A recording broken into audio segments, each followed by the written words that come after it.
Magandang hapon ho sa inyong lahat, mga kapuso at mga kapamilya. Hindi ko alam kung paano magsisimula. Magandang hapon po sa inyong lahat, sa mga kapitapitagan naming mga bosses. Maraming salamat sa mga executives and bosses ng GMA, sa mga bosses namin sa ABS-CBN. Maraming salamat po. Magandang hapon po sa inyong lahat. Ano ba sasabihin ko? Ay, una, maraming salamat po. Maraming salamat sa GMA. Dahil grabe yung pagtanggap nyo talaga sa amin lagi.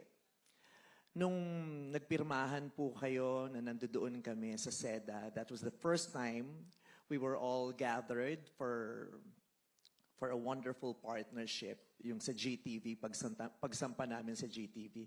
Ang sarap-sarap po ng karanasan na yun na ibinigay nyo sa amin.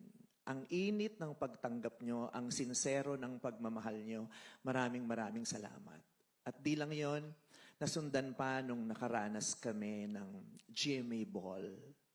Ang init-init din ng pagtanggap nyo sa amin doon. Ang sarap-sarap din po ng naranasan namin doon.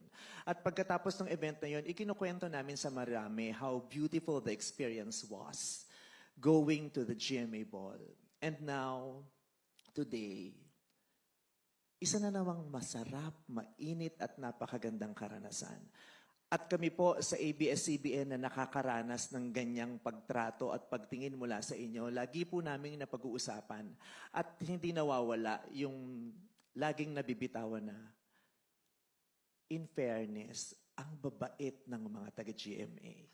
Ano may susunod pang kontrata? Ano po? Kasi maayos kayo kausap.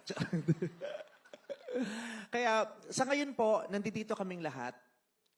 Ang mga hosts ng It's Showtime ay naririto po at humaharap sa inyo, sa mga bosses, dahil gusto ho namin kumatok sa mga puso nyo dahil nalalapit na po ang summer. Hihingi po kami ng solicitation sa inyo. Hindi. Yun, ang bait-bait nyo sa amin, ang laki ng tulong at suportang ibinibigay nyo sa amin. We have been humbly expressing that na siyempre, hindi naman lingid sa kaalaman nating lahat kung gaano kasadsad ang isinadsad ng kapamilya. Pero naririyan kayo hindi para tapakan kami at saktan pa sa mga panahong sadsad na sadsad kami. Inialay niyo ang mga kamay niyo sa amin para unti-unti kaming makabangon. Maraming salamat. Hindi po namin yan makakalimutan. Pati na rin GMA at saka ABS para siyang alam niyo yung manggamit na 220 at 110 na hindi mo pwedeng pagsamahin kasi sasabog siya.